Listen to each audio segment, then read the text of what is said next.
Thanks for the support as a channel member, Ryan Lawson. Oh, the season hasn't started very well.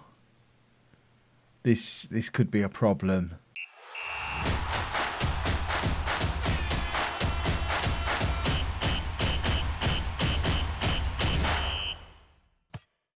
Hello and welcome to Club 5 Part 3 of Non-League to Legend. I'm Kevin. Coming up on today's episode, we have a Champions League game at home against Manchester City and a Bundesliga game at home to Fortuna Dusseldorf. Since you were last with me, we have played our first couple of Champions League games. We won them both 1-0 wins.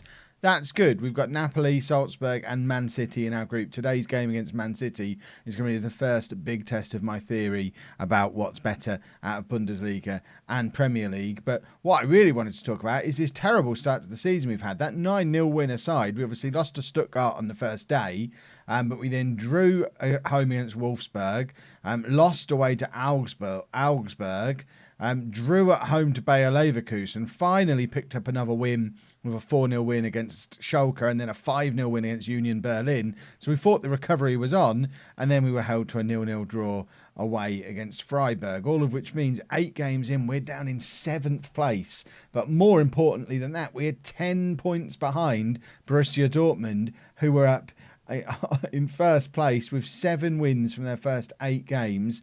And they're doing it with one of my players that I signed this summer. I don't know if he's actually playing for them, but as you can see, they signed Tafarel Heleno on deadline day because he got in a proper grumpy when I brought that striker in from them. He requested a transfer. They came in with an offer. We made a quick £10 million profit on him, and he's now gone there. I thought I would be really smart by then signing a replacement for him, only to find out after I'd agreed the signing that I'd agreed it for next summer, not this summer. So Luis Maria Porras will be joining us next summer from Real Madrid, but he's now on loan at Lazio for the year.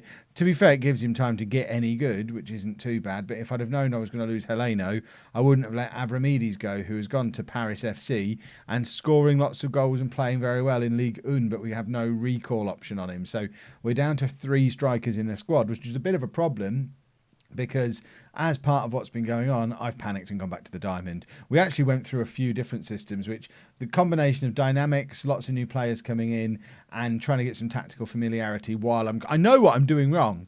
I know we just have to be patient, pick a system and stick with it. But I think it was after the Augsburg game, I dropped the Gegenpress that we'd been using. We tried doing a tiki-taka for, I think, the Bayer Leverkusen game, and then somewhere around here we went back to the vertical tiki-taka diamond that we were using at Spurs, and that's what we used to get the 4-0 win, the Champions League win away from home, and the 5-0 win. So it was all looking good, and I'm hoping Freiburg is just an anomaly and we have got a recovery coming on. The only problem is we've also started to pick up a few injuries. As you can see, Dombrowski, our superstar right back, has been injured but is now just about recovering. But we've also lost Andre to injury, which is big because he's been a very good player for us, one of our better players. Leo Guerrero has now picked up an injury as well. So things aren't exactly going my way. But hopefully we'll play Manchester City now and things will go my way. This is the team we're putting out there to face them. It has a very familiar look around it tactically. We're so desperate for attacking midfielders, though. Antonio Carlos is playing there. I was playing Lust in that position with Andre in behind. But now without Andre, Lust's had to drop back. Carlos can play there, theoretically. He never once played there during his time at Spurs, though, so I don't know if he can play there well. We have got Van der Hoek, who's the one who's missed out, really, because he's just a pure out-and-out winger. He's, again, theoretically can play there, but I trust Carlos more than Van der Hoek. I think I'm giving him a raw deal because he's not my player. But we've got Ferron in goal, a back four of Thumb, Haman, Tigges, and Krazu, I think we decided we were calling him. Vermonti at the base of the midfield, Lust and Marquez ahead of him, Antonio Carlos behind Thorgerson and Gashi, who is just as comfortable playing as a striker as he is out on the wing. So at least we've not wasted the money signing him. The one bright piece of news is that Tete has agreed his move to Swansea, but it's not until January because it was outside of the English transfer window. So although he's going, he's not going just yet. I did not think I was going to have to face this team this soon. Kawamata returns to face me. Obviously, I wasn't manager of Bayern Munich when I was his manager. Let's give the fans something to cheer. If we can win this game, I feel like this could be a real turning point for the season for us and will give us a real good idea that we are better than I think we are. Dortmund can't continue winning every game forever. We've still got to play Dortmund twice in the league. So if we can beat Dortmund a couple of times and derail them, the Bundesliga is not all over yet. And thankfully, we don't actually have to win it this year. The board have asked us to compete for it. So as long as we're still in with the race with a few games to go, it doesn't matter if we fall a little bit short, although obviously after all the money that we spent, it's not an ideal situation. But then often when you spend a lot of money, it is the following year that you start to see the benefits, because it does take a long time for the new team to gel. Because if we look at the players that we've got here, probably half of this 11 that are out there today are all new this season. And it is going to take a little bit of time for them to gel together. Thorgerson was in there but couldn't quite get the ball past Ederson, who must be 1,000 years old now, in goal for Manchester City. Is that still the same Ederson that they have in real life? Because I don't understand. I didn't realise he was that young. Otherwise, unless he's now just super, super old in game. Kryzu on the right-hand side finds Antonio Carlos, who does brilliantly to skip past his man, finds Marquez, and very nearly a well-worked goal. Antonio Carlos did brilliantly. A nice little bit of nimble footwork. Very nice to see from him. And now Lust with the corner. And it's cleared, but only as far as Thorgerson. He's going to try and give it back to Lust, I think. Although it looks like he might actually be going for a cross himself. Looked like he was caught in two minds and probably should have just made his mind up one way or the other and actually done something rather than just running into their fullback. But that's what he ended up doing. I'm not entirely sure either of these 5-star ability strikers are worth £100 million yet. I think the jury's out until they start scoring lots of goals. Gashi's just scored a goal now, which goes a long way towards repaying some of my faith in him. There has been no faith. I was literally just doubting him. But all the same, going 1-0 up against Manchester City. Now, I know Tottenham finished above them in the league last year, but presumably the fact that they're still in the Champions League means they won the thing. So any kind of result against Manchester City, because remember the theory, the top 6 in the Premier League, top 6 in Europe. If the team that finishes 6th in the Premier League can go and win the Champions League, it does kind of go a long way towards supporting that theory. But if we can now top a group containing the Champions League holders, then I'm going to start to believe a little bit more that we are making a comeback. Now we've got this diamond. The diamond is working for us. Ideally, we'd bring in a proper attacking midfielder.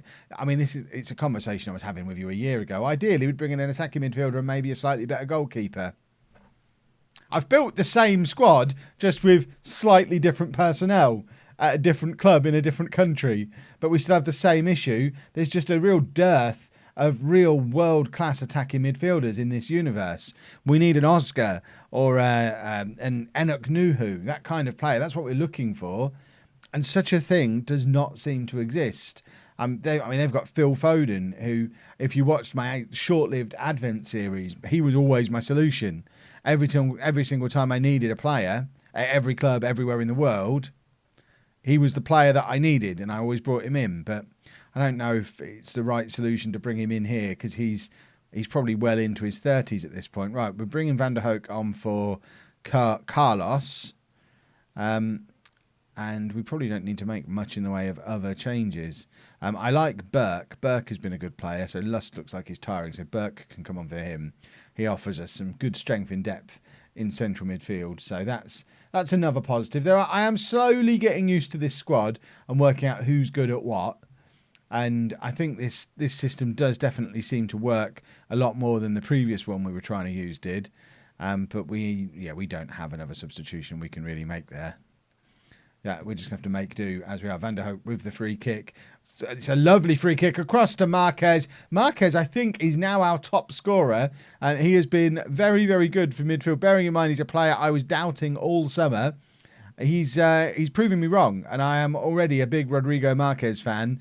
And that is a lovely header. It's a lovely free kick from Van der Hoek as well. Two players who I was doubting either pre-match or pre-season, but we've just gone 2-0 up against Manchester City, which leaves us in a very, very strong position in this group.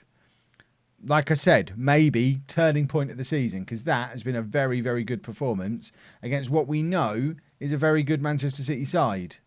Hopefully, we now carry that form through into the Bundesliga for the game against Dusseldorf. Couple of changes for the Dusseldorf game then. Van der Hoek does come in to play in midfield. That free kick was beautiful, and it means we can rest Lust for the first time this season. I was very tempted to play him ahead of Carlos, but Carlos is training to be an attacking midfielder at the moment, so it makes sense to continue playing him there while the opportunity to do so is, because as soon as Andre is fit again, Lust will be back in that spot as a regular starter anyway. So we're giving Carlos a run of games there to try and help him with his training. I don't know if has he got what it takes to be an attacking midfielder. I forget that he's 6'5", but I mean he's got all the attributes. I know I'm not a big attribute fan, but for an attacking midfielder on support, he's not missing anything, is he? So you would think he would be able to do it, and having a 6'5" finisher on the pitch as well, never a disadvantage, I don't think. Dombrowski also coming back into the team. He's not fully fit, but fit enough to come back in and start playing some game time again. He has been playing like a German Jair in some of these games recently, playing in the Jair role, and it's been very fun to see. I wonder who is considered our best player. Gashi is considered the best player. But I don't think I've ever had as many actual full 5-star players at the club as we've got now. Thorgerson's actually dropped down to 4.5. But Dombrowski and Gashi considered our two best players, and they're both our German International World Cup winners from the summer. And Dombrowski does look very good when he plays in what I'm just going to call it the Jair role, the wing-back attacking role with nobody in front of him. Go out there, carry on where you finished off the last game. Dusseldorf, I don't know where they are in the league. They are in a relegation battle. So I've said it a few times already this season. Hopefully, this is the point where we thrash somebody and go on and just go from strength to strength from there. Thorgerson with the free kick from deep. I don't know why Van der Hoek's not taking that after the beauty that he hit in that last match. But Thorgerson with the follow-up, I'm not sure if that hit the post or the goalkeeper, but either way, it's been cleared behind for a corner. It is Van der Hoek to take this one. Corner comes in. It's a lovely corner. Again, we've got a set-piece taker here. It's just a shame he doesn't really fit into this system, although we could squeeze him in on the left-hand side of the diamond like he is today. He's not completely out of place there, but it was a very tasty corner. I think it was Gashi that headed just over from the corner. If we are going to play Carlos in this role more often, I probably need to adjust my corner instructions, because at the moment I have my attacking midfielder set to hover on the edge of the area for corners, which with Carlos being 6'5" doesn't make a lot of sense. He needs to be in there in the mix of things when these corners are going on. But we'll worry about that if we decide to keep him there as a long-term solution, which I don't think he is, because there's going to come a time sooner rather than later, I imagine, where he's going to have to start rotating with those front two, because they're the only 3 senior strikers at the club. Right, I'm not happy because we should be winning. This is a team who aren't very good. We're going to go attacking for this second half. We're a frustrating team at the moment, because on our day we can beat Manchester City in the Champions League or win a game 9-0. And then we have another day where we just can't score goals. I think we've won a penalty here, though, which should make scoring goals a little bit easier, because we're going to get an attempt at it from the penalty spot, which is always very welcome. I don't know who our number 29 is yet. I've not learned the numbers. Number 29 is Marquez, current top scorer, adds to his tally. I think that's 7 for the season now for Marquez from midfield. And it is Bayern Munich 1, Fortuna Dusseldorf 0. The impact, I'm not sure what impact that has on the league table. We've actually managed to fall down from, I think we were in 7th before, weren't we? How have we managed to drop a place whilst winning a football match? I don't understand. We've got a lot of work to do, because this is a short season as well. Only 18 teams. We've not got 38 or 46 matches to play with. What is it, a 34-game season? We're getting on for a third of the way through the season, and we are well off the pace. And Dortmund will be feeling very good and very confident that they've got this almost wrapped up already. 7 points clear with no big teams chasing. Oh, there you go. We have now moved back up to 5th. That makes a little bit more sense. 10 points behind Dortmund. Thorgerson's wondering why he came here. He could have stayed at Dortmund and made it even easier for them to win the league. But no, he's come here to battle to try and get into the Champions League again. We'll be in the title race. I'm sure of it. We'll definitely be in the title race when we get into the mix. Right, we are going to drop back down to the positive instruction in a minute, I think. I don't want to stay on attacking when we're only 1-0 up, because He's just asking for trouble. I've met us before. Antonio Carlos with the interception. If he scores here, then we could just add many. I mean, he was never going to score, but Van der Hoek is in a shooting position. Finds Gashi. Gashi hits the post. Carlos does score, but he's offside. That's a shame because Antonio Carlos is struggling a little bit to get settled in here at Bayern because he's not. It's because he's not a starter. He was a regular starter for a long time at Tottenham, and he's not got that with us at the moment, and it's not ideal for him. We're going to put him up front and bring on Lust for Gashi to play in behind there. Drop back to the positive mentality and maybe switch up a midfielder a little bit as well. Who have we got who can come in on midfield? In fact, we probably need to take off Dombrowski. We've got Krajzu on the bench and Dombrowski recovering from injury. You haven't seen the best of him yet because every time you've seen him, he's been injured. But I promise you, in those games where we were winning and playing really, really well, he was instrumental in them. So I think he is going to be key to our ongoing success this year. We're going to take Carlos off now. Akdemir can come on, who is one of our youth players who's come from our youth system, that we are supposed to be giving game time to. So I'm actually going to pay attention here because we've got so many more that are any good at Bayern than we ever had at Tottenham. Tottenham, it feels like we were a little bit late turning up for the golden generation that they had.